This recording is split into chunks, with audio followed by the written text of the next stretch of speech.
Que nos acompaña el día de hoy, por favor.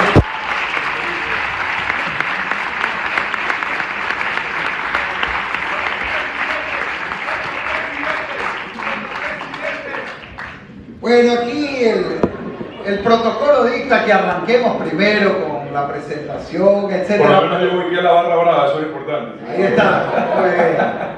Pero vamos a hacer esto realmente un diálogo más informal, más fluido. La idea es que el día de hoy podamos conversar con Otto, podamos preguntarle las inquietudes que tenemos en estos momentos tan cruciales para el país. Me presento yo, soy director de la Escuela de Gobierno de la Universidad Espíritu Santo, en nombre de la universidad, de nuestras autoridades, nuestro canciller, el doctor Carlos Ortega, nuestro rector, el doctor Joaquín Hernández. Le damos la más cordial bienvenida a Otto el día de hoy y, bueno, presentar su hoja de vida, pues nos tomaría largo tiempo, baste recordar. Sobre todo por lo largo del apellido. Además, por suerte yo sí ya me aprendí a pronunciar hace tiempo. Ex vicepresidente de la República, graduado hace poco de la maestría de Administración Pública de la Universidad de Harvard, con estudios en economía. Creo que es un hombre que no necesita mayor presentación. Así que nuevamente pido un gran aplauso para Otto. Un gusto enorme tenerte el día de hoy. Y empecemos para romper el hielo y pasar a las preguntas de los estudiantes. ¿Cuál es tu propuesta para el país en estos momentos que estamos atravesando en el Ecuador? Bueno, primero gracias por la invitación, un gusto volver a la UES. Aquí hemos hecho tantas cosas, gracias al doctor Ortega, no lo veo, se mimetiza entre los alumnos, es la juventud que conserva, eso es todo. Gracias, doctor, por siempre abrir las puertas de esta universidad para que los estudiantes sean protagonistas de la historia del país. No es la primera vez y sé que por mucho tiempo lo seguirá haciendo. Así que gracias a todo el equipo de la UES, querido amigo el doctor Ceballos, que gustó verlo acá. Bueno saber que está ya 3 años acá, 2 años acá. Bueno, que sea mucho más. Gracias a todos por venir. Esta es una circunstancia extraordinaria, llena de urgencias, no esperada, no planificada. La primera pregunta que tenemos que hacernos es ¿por qué estamos aquí? Estamos aquí porque la clase política en general ha sido irresponsable con el país, porque pusieron por delante sus intereses particulares y se empezaron a pelear por los puestos, por los espacios, por los repartos, y se olvidaron que aquí hay que pelear es contra la delincuencia, contra la inseguridad, contra el desempleo. Y no son solo palabras, es que llegan diciendo que quieren ayudarnos a todos y apenas entran a sus cargos, se dedican a ayudar, sí, pero ellos mismos, a resolver sus problemas económicos, judiciales, a buscar espacios, a ver quién pone contralor, quién pone fiscal. Y eso es lo que nos trae aquí. Y la pregunta es cómo no volvemos a caer en esto. Porque ¿qué muestra esto ante una crisis? ¿Quién tiene que enfrentar esta crisis? Los líderes, ¿verdad? Quienes están en cargos de servicio público. Ya mira lo que ha pasado ayer en Quito. Los ciudadanos, ante la ausencia de la presencia del Estado, se toman la justicia por mano propia. ¿Acaso que eso es un rol ciudadano? Eso pasa cuando el Estado está ausente. ¿Por qué está ausente el Estado? Por lo que les digo. Porque llegaron diciendo una cosa, o sea, pidieron el voto diciendo una cosa y desde que están en el cargo se dedicaron a otra, ¿verdad? Agendas de impunidad, de odio, de venganza, de reparto. Así no funciona la vida. Y mientras los políticos y los líderes y las autoridades muestran esta desorganización, dedicados a la bronca, al berrinche, al bochinche, los delincuentes sí están bien organizados. Esa es la diferencia. Ellos sí se organizan y lo hacen tristemente mejor que quienes están llamados a combatirlos. Lo primero, la primera propuesta, ya suficiente violencia criminal tenemos como para tener estos niveles de violencia política.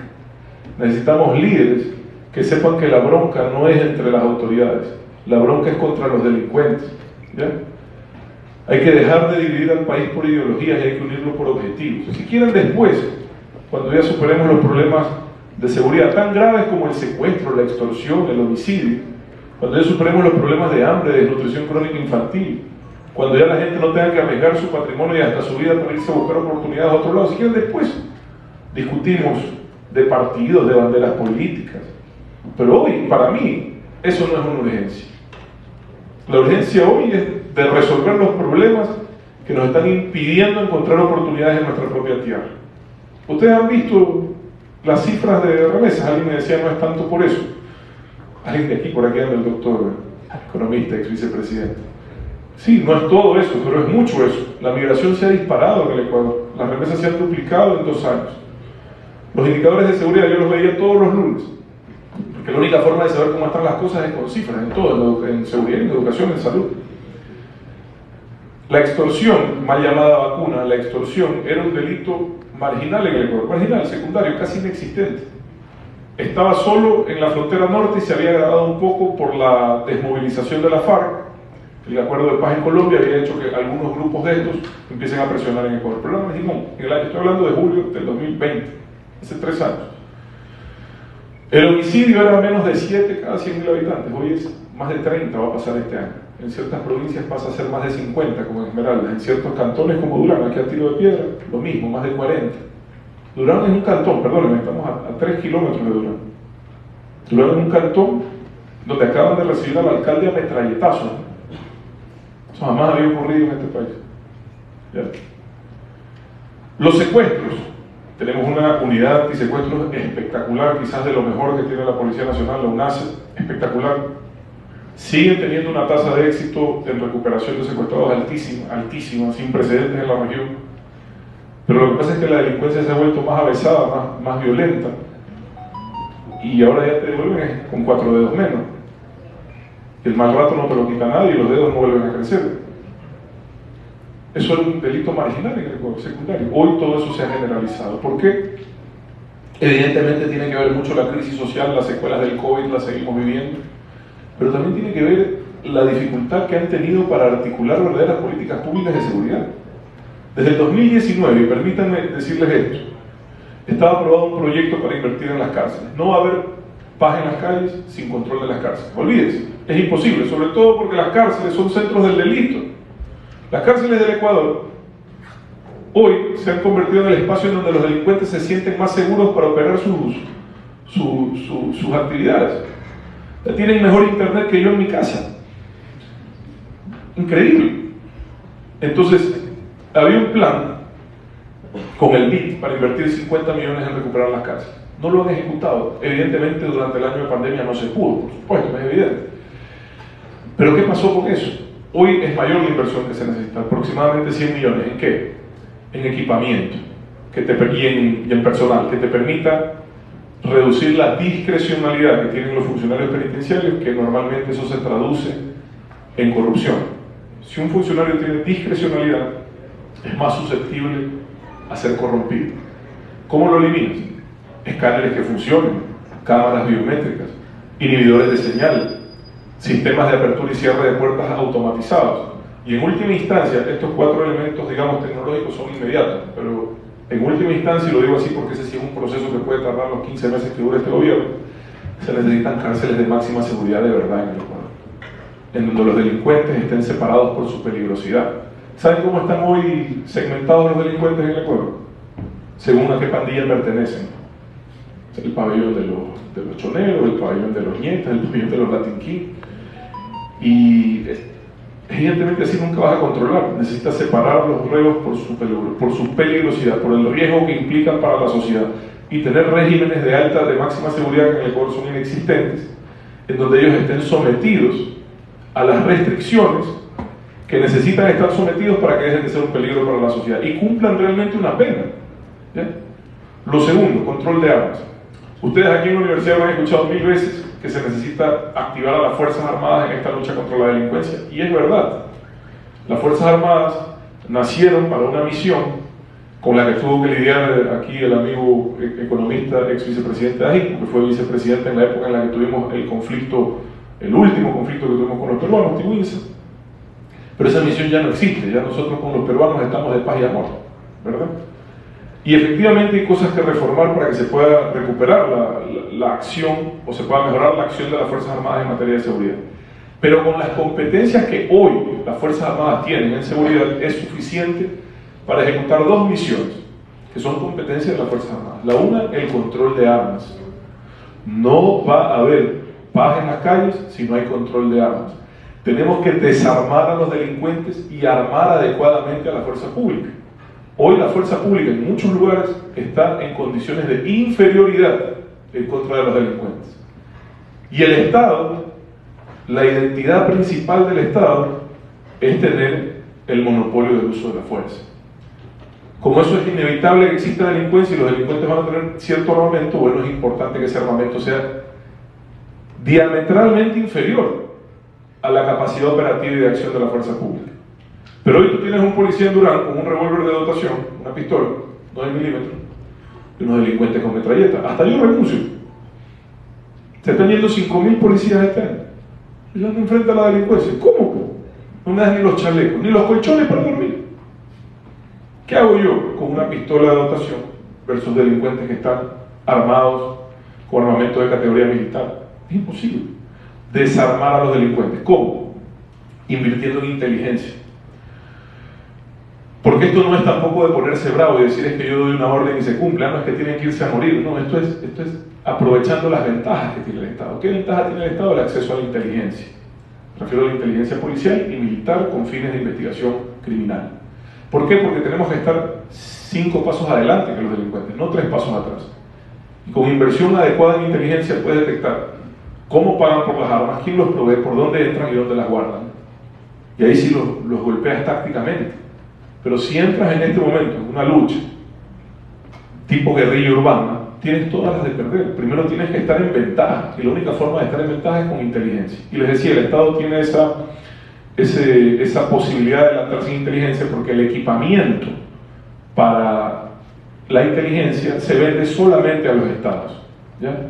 Las industrias que producen este equipamiento para intervenir en telecomunicaciones, para detectar cuentas, para acceder a la información, se lo venden solo a los estados. Entonces ahí el Estado tiene que hacer inversiones y adelantarse en inteligencia. El otro rol de las Fuerzas Armadas, y esto lo digo porque estuve el viernes en el distrito sur de Guayaquil, el segundo distrito más peligroso del país, no mi teléfono, perdón, bueno, el segundo distrito más peligroso del país, el distrito sur. ¿Por qué es uno de los distritos más peligrosos del país? Porque ahí están los puertos. Están todos los puertos de Guayaquil. Todos los puertos de Guayaquil tienen que tener un régimen especial de seguridad que lo provee la Marina. Todos los puertos de Guayaquil tienen que tener un espacio logístico y de operación de la Marina. Y la Marina necesita adecuar su misión al control de espacios acuáticos, que es parte de sus competencias para las que hoy no recibe los recursos. ¿Ya? ¿Por qué? Porque la policía llega hasta la orilla del estero. Pero ustedes han visto a la policía en lancha. No es su competencia. La competencia es de la Marina, ¿verdad? Y el delito en la costa. ¿Por qué las zonas más peligrosas son las provincias de la costa? Por el espacio marítimo, el espacio acuático. El delito se realiza, se lleva a cabo en el espacio acuático. ¿Bien? Esa es la vulnerabilidad que tenemos. Entonces hay que aplicar inmediatamente, sin ningún cambio de ley, el rol de la Marina. Lo tercero, les decía, primero control de cárceles, operación fuerzas armadas, inteligencia, control de armas y operación de la Marina. Pero lo tercero es el rol que juegan los jueces y fiscales, que hoy están dejando su vida. La mayoría son honestos. Acaban de asesinar a uno en Durán hace 2 semanas. No es justo que uno tenga que perder la vida luchando contra la delincuencia. Quien tiene la valentía de tomar esos trabajos y hacer el esfuerzo de combatir la delincuencia, tiene que garantizársele la seguridad. Y si no es posible, al menos temporalmente, cuidarlos a ellos y a sus familias en el territorio nacional, tenemos que encontrar formas que operen en donde se garantice su seguridad. Las estamos revisando porque tienen limitaciones legales, pero una de ellas puede ser que operen temporalmente desde el extranjero vía telemática para garantizar su seguridad. Porque no podemos permitir que más jueces y fiscales honestos sean asesinados. No podemos permitirlo. ¿Y quién se va a meter en esto? Todos ustedes aquí, muchos han de estar estudiando Derecho, levanten la mano, ¿verdad? Muchos han de estar estudiando Derecho. Quizás algunos llegarán a la carrera judicial, de juego de fiscal. ¿Es justo que tengan que perder la vida por hacer su trabajo? No es justo. Entonces eso hay que cambiarlo. En otro tema, en la misma línea de seguridad, la policía necesita sentirse respaldada. Un policía hoy usa un arma. Yo me acuerdo de un incidente cuando yo era vicepresidente en Ibarra. Ustedes se han de acordar también, una mujer embarazada, 3 policías alrededor, el conviviente, no creo que era el marido, con un puñal amenazando. Y los policías no actuaron a tiempo. Bien. Los policías no actuaron a tiempo, lo vimos en vivo. Estaba ahí la policía, no actuaron a tiempo. Dos razones. A veces falta de entrenamiento, porque solo una vez al año hacen práctica de tiro y les da temor en una circunstancia de ese tipo, no sienten la seguridad de poder actuar sin lastimar a quien tienen que proteger. Pero la otra, no menor, es el terror que tienen de usar las armas, inclusive en situaciones donde compete usarlas. ¿Por qué? Porque después pasan un martirio judicial, les toca defenderse en muchas ocasiones presos, ¿ya? Y ni siquiera cuentan con el respaldo suficiente para que el Estado sea parte de su defensa. Yo recuerdo otro caso de un policía que estaba en un operativo contra la minería ilegal, corriendo y lo perseguían y lanzaban todos, lanzó un disparo, mata a alguien, estuvo preso 3 años, 4 años. Estaba defendiendo su vida. No fue un acto. O sea, esos policías necesitan saber que el presidente de la República les da un indulto, en caso de que sea necesario, pero sobre todo que el gobierno los acompañe en el proceso judicial y que se pueden defender en libertad. Para que tengan la confianza de actuar. Pero ¿qué han recibido hasta ahora? Fíjense, este caso parece menor, pero es muy emblemático. Protestas violentas de octubre. 700, 800 personas que habían cometido actos de terrorismo o de violencia que merecían ser judicializados. 200 policías que quizás se podrían haber excedido en el uso de la fuerza en ese proceso. Nuestra clase política, representada en la Asamblea Nacional, da amnistías, no sé si se acuerdan, da amnistías a todos los que habían participado en esos procesos violentos. No, a todos no, a todos menos a los policías. ¿Por qué? Porque ellos no tienen panas en la Asamblea. La amnistía es solo para los panas, la impunidad es solo para los panas. Esa clase política que da esos mensajes, que no pudieron incluir a 200 miembros de la fuerza pública en una amnistía, que le dieron a quien era y a quien no era, porque le dieron a gente por tráfico de tierras, por secuestro, no competía ni siquiera. No tuvieron la decencia de incluir a los policías, y hoy les piden a los policías que se salgan a jugar la vida por la seguridad. Por lo menos hay que tener coherencia, hay que mostrarles respaldo, porque si no, ¿de qué estamos hablando? ¿Verdad? Eso en materia de seguridad. Paz en las calles, plata en los hogares, porque la crisis económica que estamos viviendo es grave. El gobierno, en mi opinión, y yo soy amigo de la verdad, yo creo que la verdad siempre es la primera y la única opción, porque la mentira tiene patas cortas y es facilito hacer un análisis y darse cuenta que es que el gobierno vive diciendo que la situación está mejor, que el equilibrio fiscal, qué sé yo, pero lo hacen comparando con el 2020. 2020 es un año de pandemia, pues. O sea, ¿de qué estamos hablando? Es un año en donde todos los países de la región, pero hablemos solo de Colombia y Perú, que son nuestros vecinos, sufrimos un impacto brutal, económico, social y sanitario. Todos, ¿cuántos estudiantes de economía aquí levanten la mano? Está baja ¿qué pasa, economista? Está baja el interés en la carrera. Bueno, trataré de hablar entonces en términos sencillos, pero Colombia, Perú y Ecuador sufrieron una reducción de su economía, una contracción económica similar durante la pandemia, ¿ya? Entre 7 y 8% del Producto Interno Bruto. Colombia y Perú, desde entonces ya crecieron 14 y 17%. 17 y 14%, 17 Colombia y 14 Perú. Es decir, ya que recuperaron con creces lo que perdieron durante la pandemia. Ecuador recién este año empató el partido del tamaño de la economía de la pandemia, con la diferencia que la población ha crecido 1,5% cada año, es decir, en términos reales, la economía está peor que antes, ¿ya? ¿Eso qué significa? Menos empleos, menos oportunidades. Eso le suma a la crisis de inseguridad, significa desesperanza, desazón. Porque tú dices, no encuentro empleo, voy a emprender. El emprendimiento tradicional del ecuatoriano, abro una despensa, una tienda, un restaurante, es el tradicional, por excelencia. Y si al día siguiente te están vacunando, ¿qué tienda, qué restaurante, qué negocio vas a abrir? ¿Verdad? Entonces hay un problema ahí, vinculado con la inseguridad, pero también vinculado con las dificultades que ha tenido la economía ecuatoriana para crecer. ¿Por qué? La plata no sobra, el que le venga a decir que va a agarrar las reservas, que mete los 8.000 millones, eso es mentira, eso no se puede hacer, está blindado legalmente y sería irresponsable porque pones en riesgo la estabilidad del sistema financiero. Eso no quiere decir que no haya alternativas, hay alternativas pero tienen límites, ¿ya? Cuando les digo que el gobierno no está siendo claro, les digo también que las necesidades de financiamiento para este año son 9.000 millones, ¿ya? Que hay que hacer cosas importantes en materia de nueva deuda, en materia de cosas que quizás no se pueden hablar porque son sensibles, pero digamos que hay que ponerse creativos, ¿ya? Entonces, si no hay inversión pública, no va a haber crecimiento de la economía a los niveles que necesitamos. Como no sobra la plata, eso tiene que ser limitado y específico y concentrado. Primero. Segundo, tiene que hacerse, porque el que entiende de esto sabe dónde se tiene que hacer, son 15 meses. Y si yo les vengo a decir aquí, vamos a construir nuevos hospitales, nuevas escuelas, nuevas carreteras, les mentiría porque los 15 meses se van solo en la planificación, y esto es.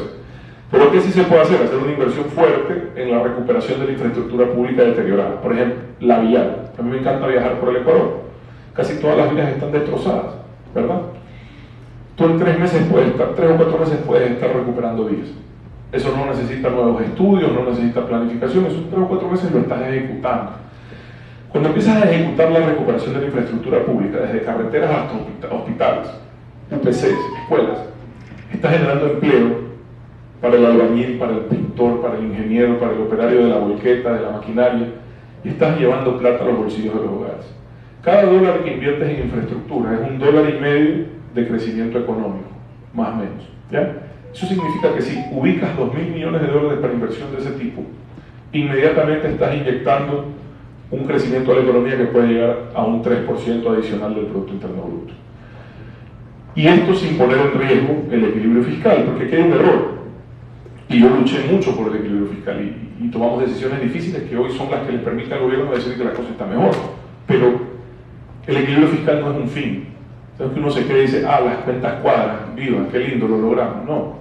El equilibrio fiscal es un medio para generar bienestar de forma responsable.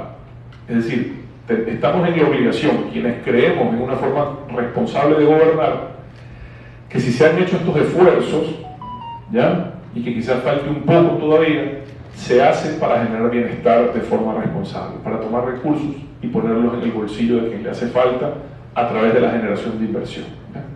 Lo tercero, bueno, les decía, primero paz en las calles, segundo plata en los hogares, tercero prosperidad para las familias.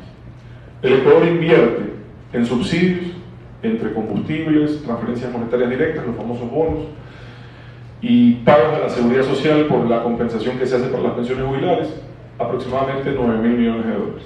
Eso varía según el precio del combustible. Tú tienes que revisar quién se beneficia de eso. Tienes que revisar, porque los subsidios son un esfuerzo que hacemos todos, los pagamos todos. Y los subsidios no son malos. Lo que sí son contraproducentes cuando son regresivos. ¿Qué significa que sean regresivos? Que llegan mayoritariamente a quien más tiene y no a quien más necesita.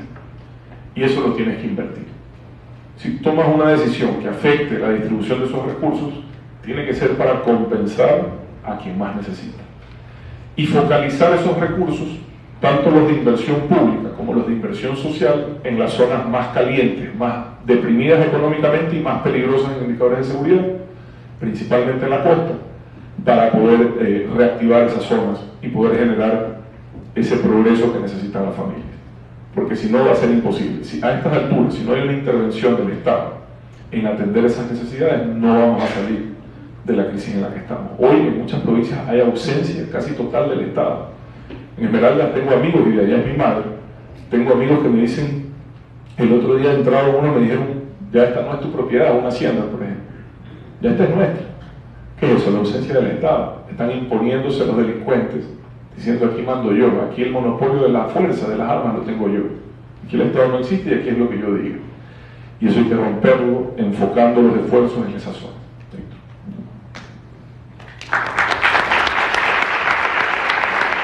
Muchas gracias,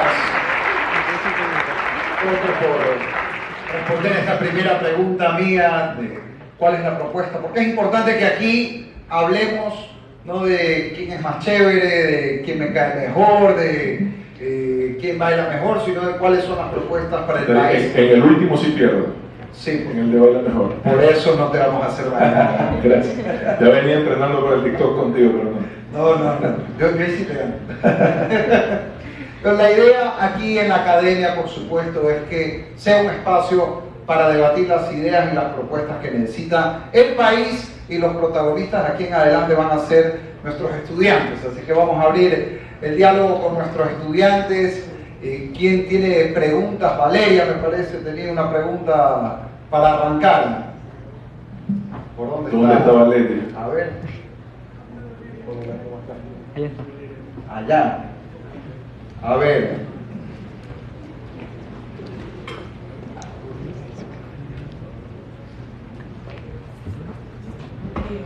Bueno, buenos días. Mi nombre es Valeria y esa es mi inquietud. ¿De qué manera la juventud y la academia va a tener participación en su mandato? Gracias. Gracias, buena pregunta. Mira, primero, siempre lo digo y aprovecho la oportunidad para decírselo otra vez. La juventud no es una virtud, es una oportunidad. La oportunidad de hacer las cosas mejor, la oportunidad de hacer las cosas mejor de lo que le hemos venido haciendo los demás. Y aprovechenla, porque si ustedes son jóvenes, y les hablo por experiencia propia, yo he visto cuánta gente de mi generación que ya están entrando en roles protagónicos en la política del país.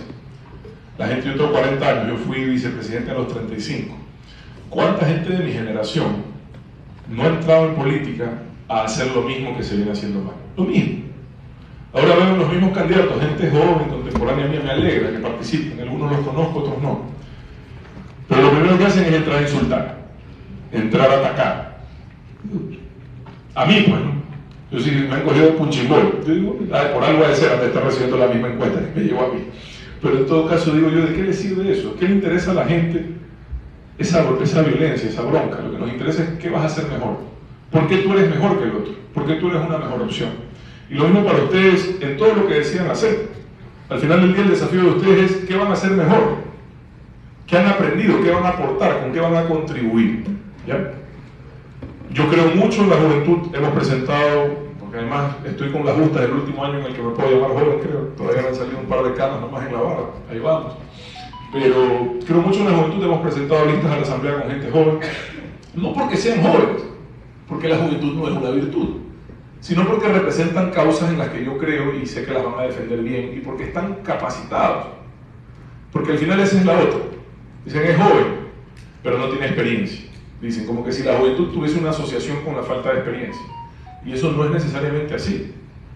La experiencia es fruto de la trayectoria. Hay gente joven que desde muy pequeño ha hecho mucho y tiene trayectoria.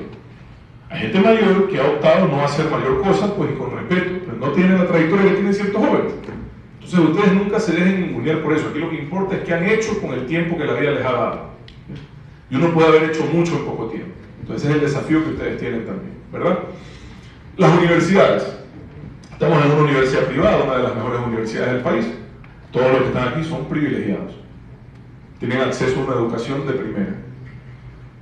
Mi sueño, y la razón quizás la que más me mueve a estar metido en esto, es que yo creo en una sociedad equitativa. Yo creo en la equidad. Y la equidad no es la igualdad, porque no todos somos iguales. No todos tenemos las mismas capacidades y tampoco los mismos objetivos. La equidad nos dice que todos nos merecemos las mismas oportunidades. Que esta educación que ustedes reciben aquí no puede ser la excepción de quien la puede pagar o de quien accedió a una beca, porque sé que aquí están buenos programas de beca. No puede ser una excepción, esto tiene que ser la regla. Desde la educación básica hasta la educación superior. ¿Ya?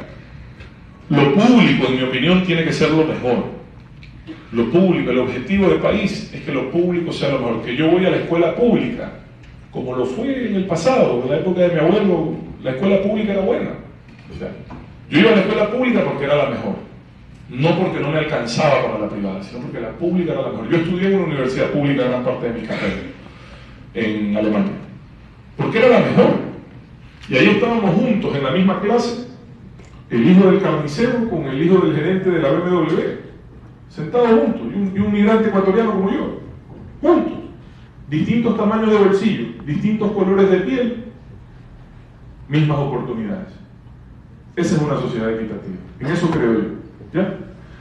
El rol de la universidad, para mí en general, público y privada, pasa por vincularse más a los problemas del país, públicos y privados, y ser más un soporte, más activo y más participativo que se convierte en parte de las soluciones a esos problemas. Por ejemplo, hay una crisis de delincuencia. Yo quisiera ver la propuesta de la academia sobre cómo solucionarla, más proactivamente.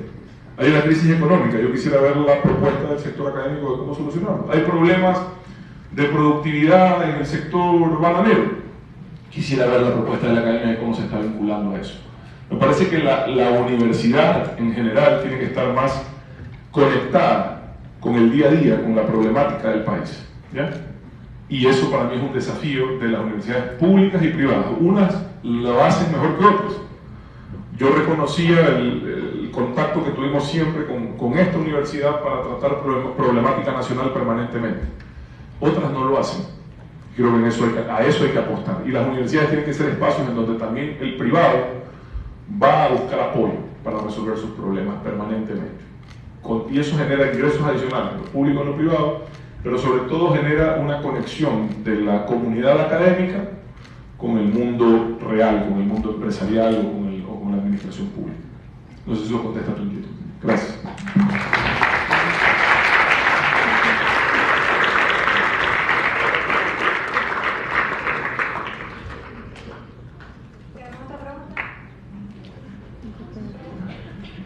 ¿Qué tal? Buenos días, mucho gusto. Mi inquietud, más bien mis inquietudes van por el temas sociales, la principal, sobre todo con el tema de la salud y la psicología y el tema pues, de la salud mental. Hace poco pues, escuchamos una noticia que la rama de la psicología pasó a ser ahora parte de las ciencias de la educación y el derecho y se la desligó de la salud, bueno, pues por decisiones de la academia y de la CENESID. ¿Cómo va a ser la política de salud mental, la preocupación de la salud mental durante el gobierno en caso de tu gobierno en caso de que así sea? Y la segunda, un ratito rápido, por ejemplo, en temas de ambiente, en temas de Yasuní sobre todo, y la consulta también.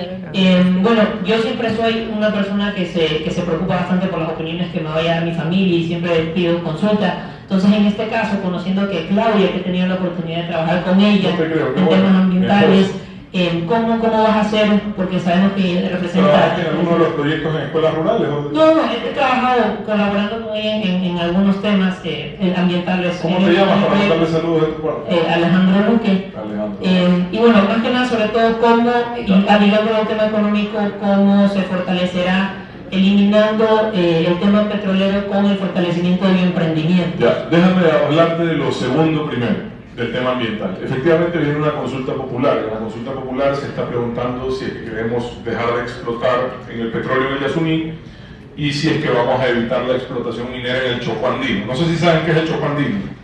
Los que saben levanten la mano, los que no les explico, porque vamos a una consulta. Okay. El Chocó Andino es una franja de la cordillera hacia el Océano Pacífico que tiene una biodiversidad rica, ¿ya? Es decir, desde la cordillera hacia la costa, ese es el Chocó Andino, creo que arriba de los 800 metros sobre el nivel del mar, ahí empieza el Chocó Andino. Y la pregunta es, toda nuestra cordillera tiene una riqueza mineral impresionante, desglotada. La pregunta es, si haces un balance entre la conservación ambiental y la explotación minera, ¿cuál va a ser tu decisión, verdad? Y yo creo personalmente que hay zonas donde se debe priorizar la conservación ambiental, porque son zonas frágiles, es decir, hay tesoros ambientales que se deben de preservar. Pero también creo que hay zonas en donde es posible hacer explotación minera o petrolera, y esas zonas donde se hace se tiene que hacer con las mayores tecnologías para evitar que el daño ambiental sea grave, siempre va a haber alto impacto ambiental, y sobre todo tienen que ir proyectos de remediación, ¿verdad? Entonces, mucha gente está discutiendo sobre el Yasuní y el impacto económico. El Yasuní se explotan hoy 50.000 barriles diarios, se puede llegar rápidamente a 100.000 y se puede incrementar a 200.000. La infraestructura ya está construida, el impacto ambiental ya está hecho. El impacto económico hoy sería 1.200 millones menos de exportaciones y unos 300 millones menos de ingresos, ¿ya? Para el Estado ecuatoriano. Creo que es compensable. ¿Cómo es compensable? Van a decir, por si acaso, al menos hoy 70% a favor del sí, se lo doy como dato generalizado. Entonces, lamentablemente uno tiene que estar preparado a las decisiones que tomen los ecuatorianos. ¿Cómo se compensa el dejar de explotar recursos? Hoy los mercados tienen un apetito por lo que se conocen como bonos verdes. ¿Qué son los bonos verdes? Para mí es justicia ambiental. Porque el mundo desarrollado, los países desarrollados, lo han hecho a costa. ¿Cómo se han desarrollado los países industrializados? A costa de generar un gran pasivo ambiental, gran contaminación que nos afecta a todos como cambio climático. Ese es el efecto que todos sufrimos, es decir, China, Europa, Estados Unidos se desarrollaron, combatieron la pobreza, pero nos dejan un gran pasivo ambiental, una deuda ambiental que la pagamos todos con el cambio climático, ¿verdad? Países como el nuestro han cuidado su naturaleza, no han explotado sus recursos, han conservado esa biodiversidad, es decir, tenemos un gran activo ambiental y nadie nos está compensando por ello. Tenemos que ir a salir a exigir justicia ambiental, a que nos paguen, a que nos den bonos verdes a cambio de esa conservación. Esa es mi respuesta a esto, ¿ya? Sobre el tema ambiental. Y para eso hemos puesto de binomio a Erika Paredes, que es una mujer que se dedica hace años a esto. Alguien me dice, ya fracasó un gobierno en el intento de conseguir plata a cambio del Yasuní, pero fracasó por dos razones. Primero, porque iban a pedir casi como que el favor con escopeta. Y así no funciona, era como, oye, dame o exploto. No es así. Es que la gente se siente amenazada, se siente atropellada, ¿ya? Entonces el liderazgo para impulsar eso fracasó, en mi opinión. Y segundo, porque eso fue hace 10 o 12 años, y los mercados no estaban todavía maduros para ese tipo de operaciones. Yo creo que el Ecuador fácilmente puede conseguir recursos hoy, en un año quizás, trabajando bien, recursos a cambio de conservación ambiental y preservación del activo ambiental. Y esos recursos son parte fundamental del proceso de remediación y cuidado del ambiente, pero también de reactivación económica, en mi opinión. Sobre todo en las zonas más deprimidas, porque aquí hay algo que nadie sabe. ¿Quién genera la mayor deforestación en la Amazonía del Ecuador? Los mismos ciudadanos que ahí viven. ¿Por qué? Porque es una de las zonas más pobres del país. Ahí casi no hay actividad económica, hay pobreza extrema de verdad. 80% de pobreza en la mayoría de las provincias amazónicas. Entonces tú estás en una tierra amazónica, ¿ya? Y te están diciendo gracias por conservar el ambiente, pero no tienes para comer. Vas a deforestar y vas a sembrar algo, vas a tener ganado porque tienes que comer. Entonces primero es encontrar a esas familias, apoyarlas para que se vuelvan en guardianes, pero guardianes no gratuitos, sino compensados por cuidar el medio ambiente. Y segundo, esos recursos utilizarlos para remediar. Insisto, sin satanizar la explotación de recursos naturales, que en muchos casos son, inclusive en la materia de minería, son recursos de transición, porque se necesitan esos materiales, sobre todo el cobre, para sacar, digamos, para cambiar la matriz energética y utilizar ya industrias, vehículos, etcétera, que no quemen combustibles fósiles. Tú necesitas minerales, ¿verdad? Entonces esos minerales hay que usarlos, pero hay que explotarlos donde se puede. Sobre tu pregunta de salud mental, así como mi esposa ha trabajado toda la vida en temas ambientales, mi madre es psicóloga y muchas psicólogas contemporáneas de mi mamá dicen que yo ya estudié psicología porque nos llevaba chiquitos a la universidad, mi mamá iba a Pipona a la universidad y bueno, tengo mucha cercanía con el tema de salud mental. Es un tema que me preocupa, es un tema que lo conozco de cerca, sobre todo en uno de los problemas más graves que tienen las familias del Ecuador, que es la violencia intrafamiliar, que resulta en otro problema muy grave, que es el de altos indicadores de suicidio que tenemos, sobre todo juvenil y adolescente en el Ecuador, y al igual que el tema de adicciones, que también está conectado, para mí son los tres frentes de salud mental que están desatendidos hoy en el país, y que se necesitan políticas públicas claras para que eso sea parte integral de los modelos de salud pública, ¿ya? Es mi opinión, en eso hay que trabajar, creo que el talento está. No sé si tú estudias psicología. No. ¿Qué estudias? Derecho. Un abogado con causa ambiental y causas sanitarias. Un abogado bueno. ¿Ah? Claro. Entonces te digo, sí, se necesita mayor claridad y mayor inversión en salud mental por esas tres razones principalmente: violencia intrafamiliar, suicidios y adicciones. Y lo de adicciones está cada vez peor. Cada vez peor. De verdad, yo te digo, hace 3, 4 años me preocupaba, hoy ya es desesperante. Gracias. ¿Quién da la palabra? Buenos días, mi nombre es Caro Trujillo, estudio en la Facultad de Derecho. Mi pregunta va acerca de cómo poder incentivar a que las empresas puedan dar mayor contratación juvenil, ya que la mayoría de jóvenes que hoy se gradúan tienen poco acceso a las plazas laborales, además de que había mucha experiencia, te piden mucha experiencia. Y una última pregunta ahí es que si podría reactivar el contrato juvenil que antes tenía. Yo creo que sí, pero te digo una cosa, hoy el problema no es el empleo. La mayor tasa de desempleo está a nivel juvenil, es verdad, ¿ya? Pero en general hay problemas de empleo por falta de crecimiento de la economía.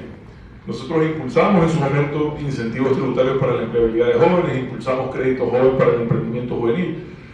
¿Por qué? Porque los que no consiguen empleo quieren emprender y está muy bien. Pero te dicen, vas al banco y te dicen, pero ¿y la garantía? ¿Cuál garantía? Pues si recién estoy empezando, ¿verdad? ¿Quién me va a dar garantía? Entonces sacamos un crédito, me acuerdo, de hasta $10.000 sin garante para jóvenes, etcétera. Creo que lo han cerrado, hay que reaperturarlo. Se puede hacer incentivos tributarios no solo a nivel nacional, sino a nivel de gobiernos locales, y hay que trabajar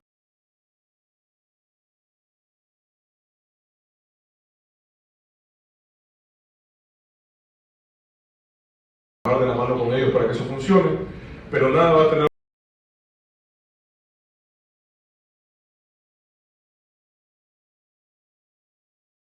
resultado si la economía no empieza a crecer al ritmo que tiene que crecer. La única forma de generar empleo sostenible es que la economía crezca. Gracias.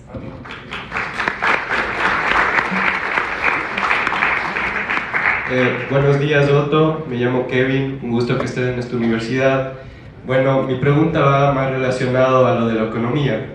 La dolarización en el Ecuador, en cierta forma, no nos permite tener una autonomía total en el Estado. Por ende, nosotros nos tenemos que basar en inversión del extranjero.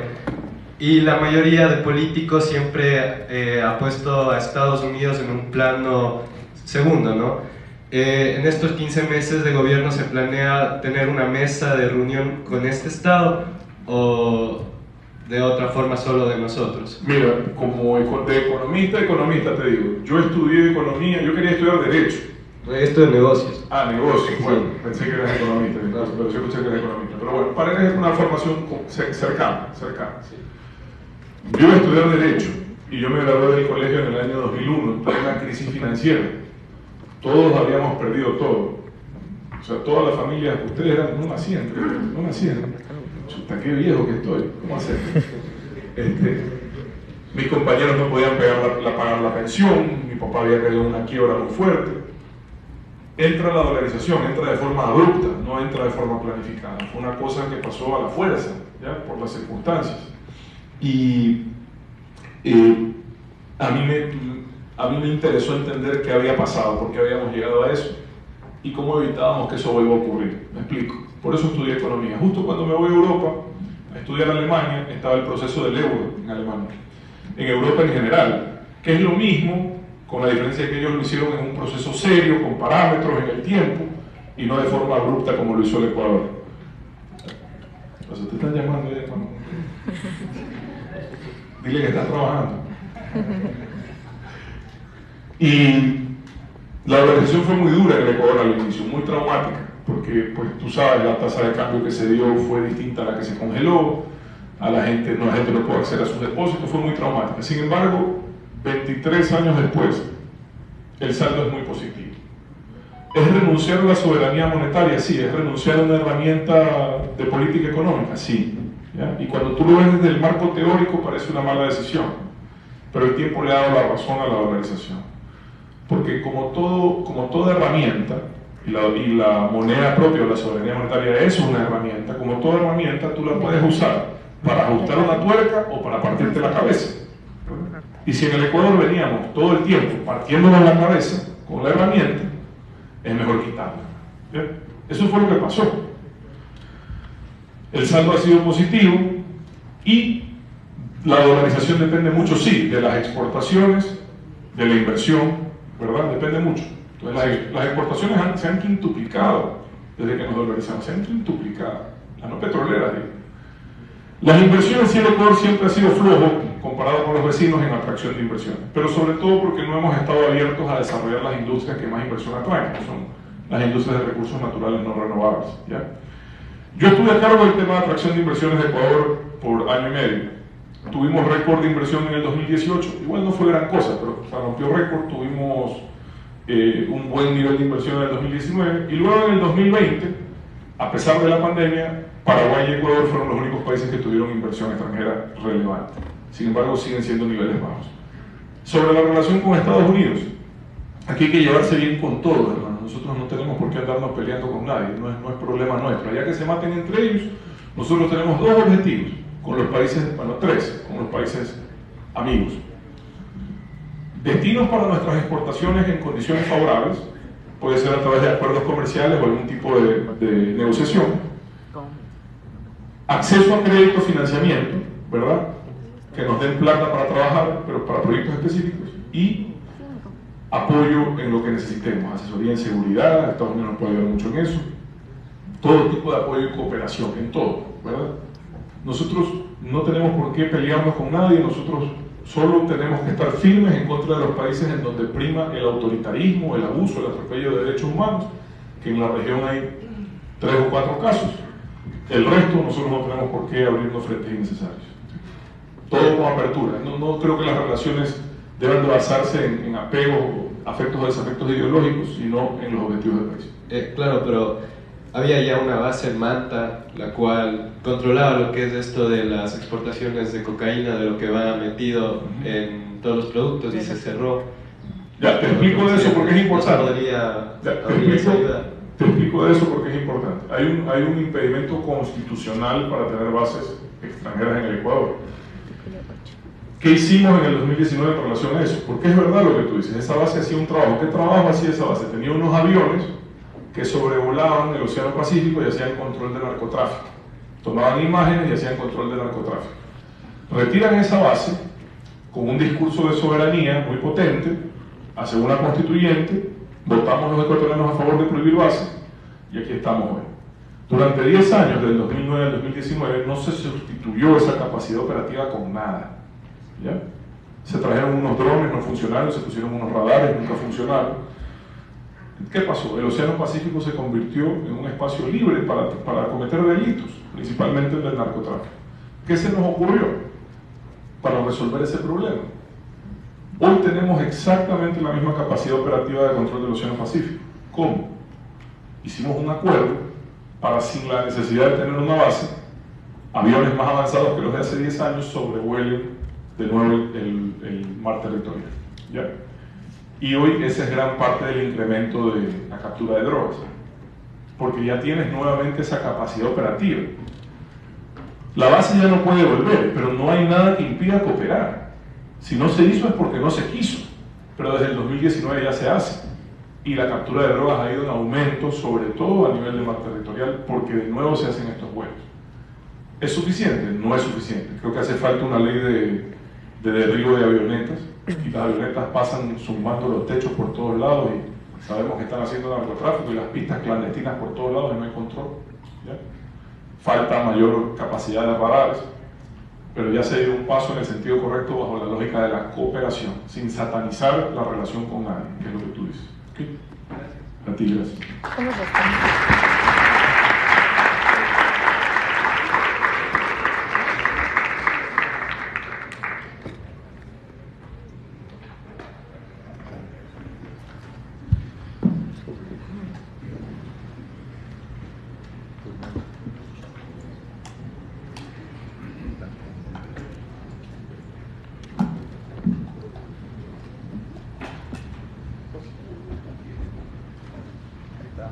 Listo. Hola, buenas tardes. Mi nombre es María Gracia Jaramillo, estudiante de Derecho y Ciencias Políticas. Y quiero hacer una pregunta en particular. Usted hizo referencia a que va a ayudar a los jueces que son honestos.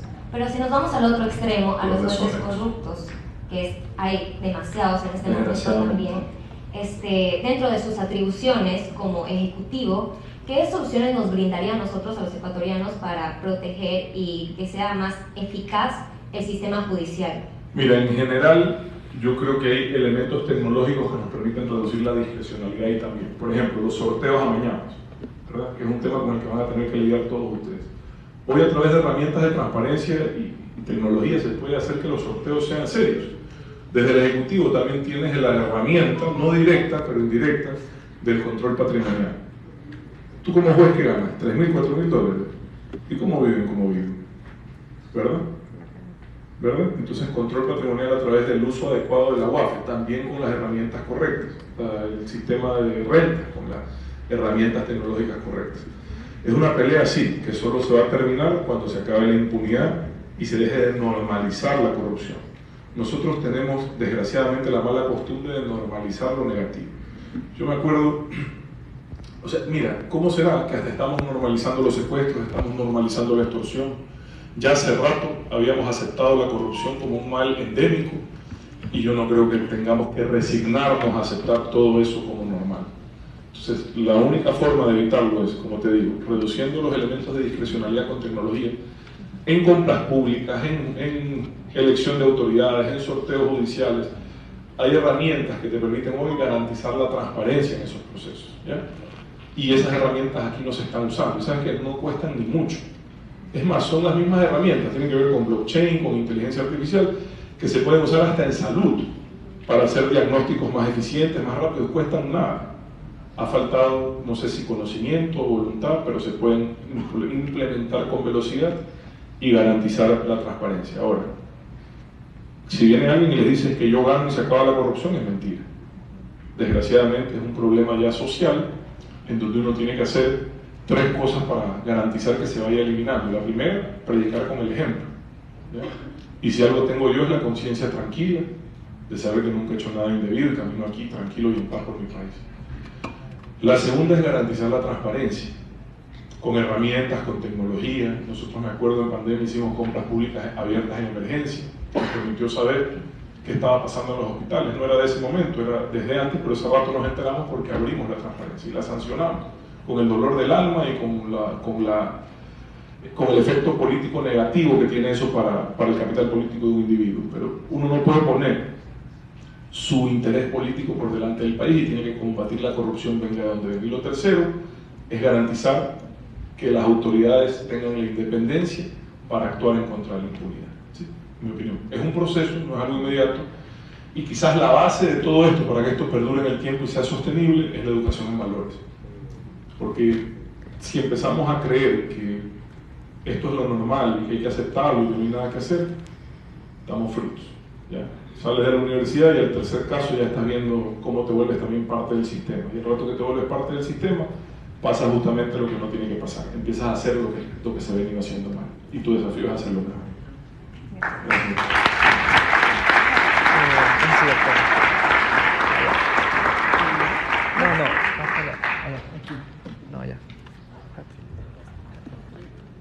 Buenos días, mi nombre es Luis Silva y mi pregunta va relacionada a la parte económica. La pregunta es, ¿cuál es la estrategia macroeconómica que va a utilizar para reducir el déficit fiscal? Hay dos formas de reducir el déficit: incrementando ingresos y reduciendo ingresos. Incrementando ingresos y reduciendo egresos, ¿ya? Entonces, solo en un área como las compras públicas, y hablando de herramientas de transparencia, y citando nuevamente al binomio, a Erika Paredes, ella tiene 10 años trabajando en Naciones Unidas en un proyecto de compras unificadas que ha ahorrado cientos de millones de dólares a decenas de países en la región, ¿ya? ¿Qué hacen? Un país demanda productos, hablemos de la salud, un país demanda vacunas, por ejemplo, ¿ya? Necesita todos los años comprar vacunas o medicinas. Si esas medicinas las compra cada hospital de forma individual, tú vas al sistema de compras públicas y ves las variaciones. Por la misma pastilla, un hospital en Cuenca pagó 5 veces menos que un hospital en Los Ríos.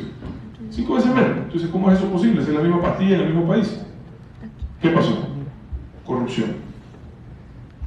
Después ves que un hospital demanda 10 veces más el mismo producto que otro. Entonces ese hospital deja que ese producto se caduque porque nunca lo necesitó. ¿Por qué lo compró en exceso? Por corrupción. Si tú unificas las compras públicas y defines qué se va a demandar en cada hospital y haces una sola compra directamente con el proveedor, ¿ya? Vas a ahorrar 40, 50%. Hemos estimado en un año poder ahorrar hasta 300 millones de dólares en compras públicas de salud. Si unificas los tres sistemas, ¿no? Que es el de seguridad social de las fuerzas públicas, el de la seguridad social en general y el del Ministerio de Salud Pública. Luego, incrementar ingresos. En 2019 yo viajé a París No me fue a pasear porque me gusta París. Por la transparencia global. ¿Qué significa esto? Que hoy, a partir de este año 2020, bueno, el año pasado, 2022, lo que deben, ¿ya? Transparencia es fundamental en la lucha contra la evasión fiscal y nos va a permitir incrementar ingresos. En mi opinión, sin subir impuestos, se puede incrementar al menos 1.500 millones de dólares de recaudación en el próximo gobierno, solo cobrando lo que hay que cobrar, con las herramientas indicadas y con la tecnología adecuada, ¿ya? Lo último, en el área de ingresos, es lo que te digo. Yo creo que hay capacidad para captar fondos verdes en un rubro importante en estos 15 meses también, que pueden aliviar las arcas fiscales, ¿sí? Esos son los 3 ejes: ver cómo limitas la corrupción con tecnología y haces mayor eficiencia en la contratación pública, y ver cómo incrementas ingresos a través de la tributación y a través de la obtención de nuevos fondos. Hay fondos parecidos a los fondos verdes, también los hay para educación y salud, más limitados, pero hasta ahora hemos identificado al menos 300 millones para esas áreas, que va a ser fundamental, ¿ya? Y hay un tema que no es menor, que tiene que ver con el hecho de que todo lo que estamos hablando puede verse afectado por el fenómeno del niño. Todo lo que estamos hablando, esto es un plan, yo creo que estamos presentando el plan más completo y el mejor plan, el más ejecutable, porque en mi caso, yo no puedo, digamos, pecar del entusiasmo que te da la ignorancia, pues yo ya sé a lo que voy, ¿ya? Entonces mucha gente viene y dice, voy a hacer esto, voy a hacer lo otro, y yo, chuta, es que no sabe. Yo no tengo esa excusa. Yo no puedo decir no sé. Entonces tengo que tratar de evitar esos errores y hacer cosas concretas que sí se pueden hacer, ¿ya? Quizás puede ser menos, quizás puede entusiasmar menos, porque claro, lo mío es limitado a la realidad, quizás los otros sueñan a la estratosfera, pero yo no me puedo dar el lujo de mentir, ¿ya? Entonces estoy diciendo cosas que son viables, y te decía, el fenómeno del niño puede cambiar todo. Y claro, cuando uno gobierna, cuando uno propone un plan de gobierno, uno tiene que tener el mejor plan, la mejor estrategia, pero uno también tiene que tener la capacidad de cambiar ese plan en caso de ser necesario. Dímelo a mí, que nos cayó el paro en la pandemia. Nos tocó cambiar el plan, nos tocó cambiar la ruta y cambiar las prioridades.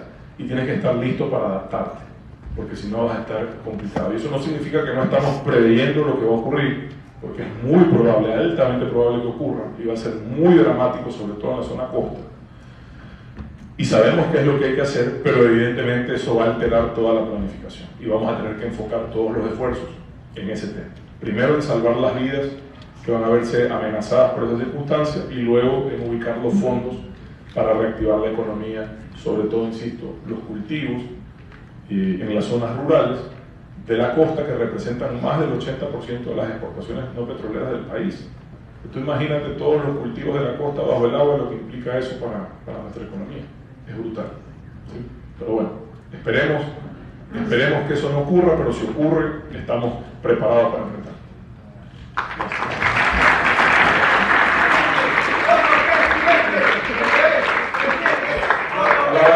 Tienes una pregunta,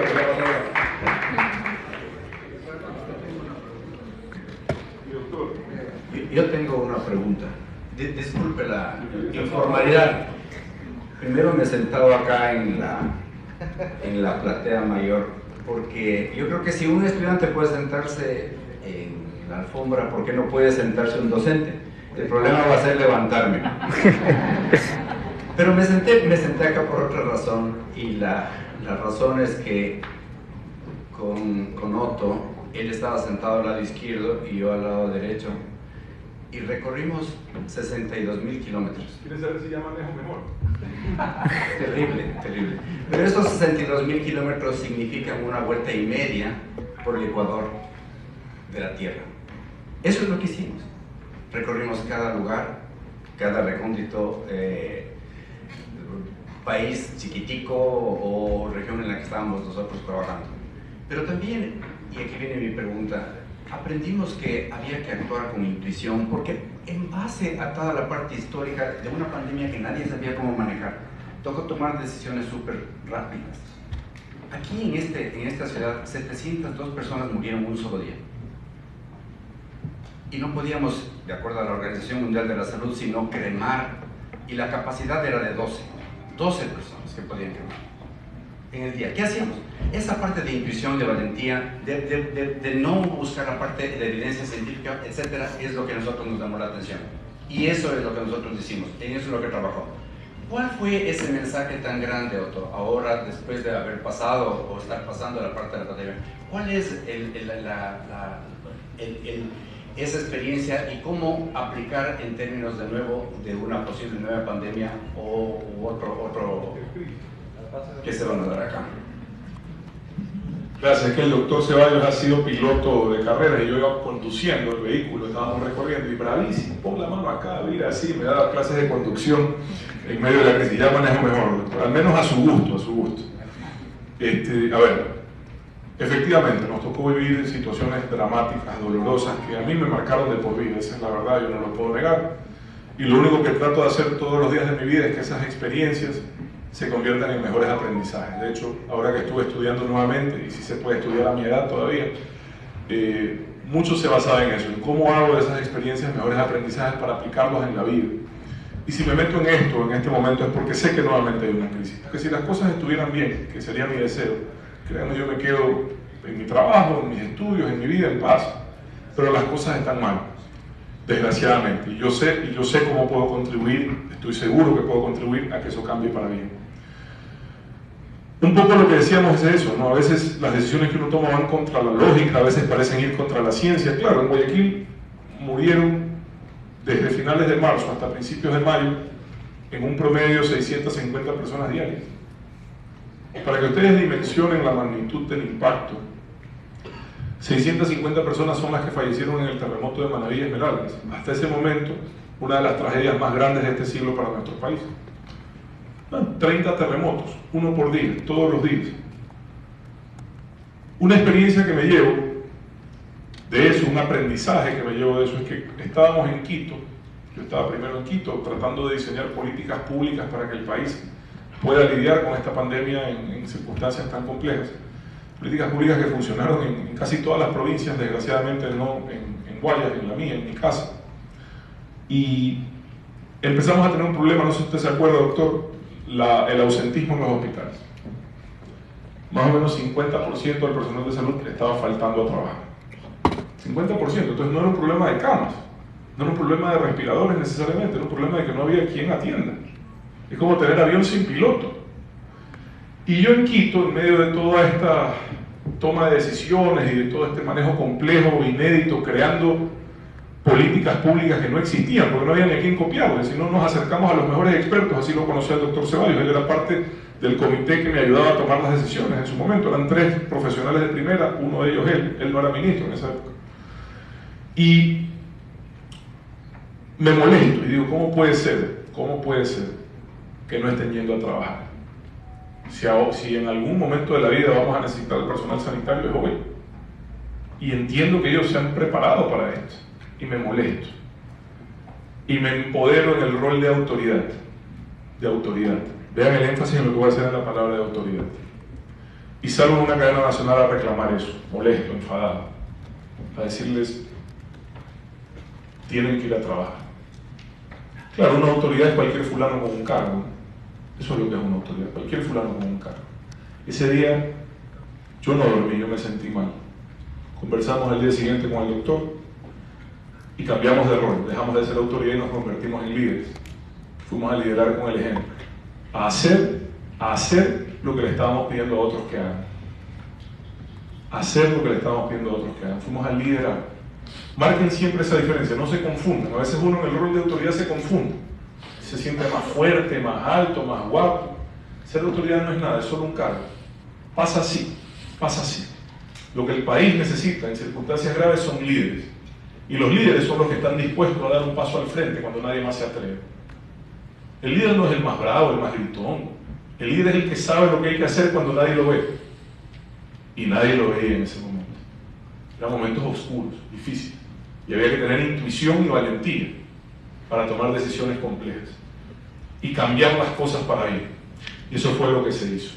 Y ese es mi aprendizaje, doctor, y eso es lo que quiero llevar nuevamente al servicio del país, nada más. La capacidad de liderar cuando la gente tiene miedo, cuando nadie sabe a dónde ir. Y no confundan, ¿no? Porque es muy común que tendamos a confundir. Yo soy una persona tranquila. Yo no ando buscando broncas, yo no ando insultando, yo no le falto el respeto a nadie. Esa es justamente mi fortaleza. A veces creemos que el que se abre la camisa es el más bravo. Mi fortaleza es esa, la capacidad para tomar las decisiones que luego hay que ejecutarlas con el corazón. ¿Sí? Ese es el gran aprendizaje. Gracias por su tiempo. Man, por si acaso, esto se ganó a media hora, con este cosa del libro. Gracias, Héctor. Con Héctor hemos hecho, ¿qué van a hacer aquí? Con Héctor hemos hecho un enroque. Él se va a ocupar mi puesto a Harvard ahora. Éxito, éxito, Héctor. Felicitaciones. Un gusto verlo de nuevo. A sus órdenes siempre. Saludos. Muchísimas gracias, Soto, y muchas gracias a todos ustedes por habernos acompañado en esta productiva mañana.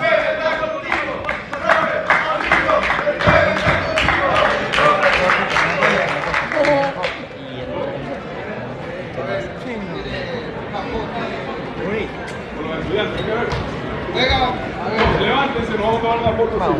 Vengan para una foto. Se me ocurre una anterior. La gente en los comentarios ya. Hacemos un gran momento de salud. Vengan para acá, vengan para acá.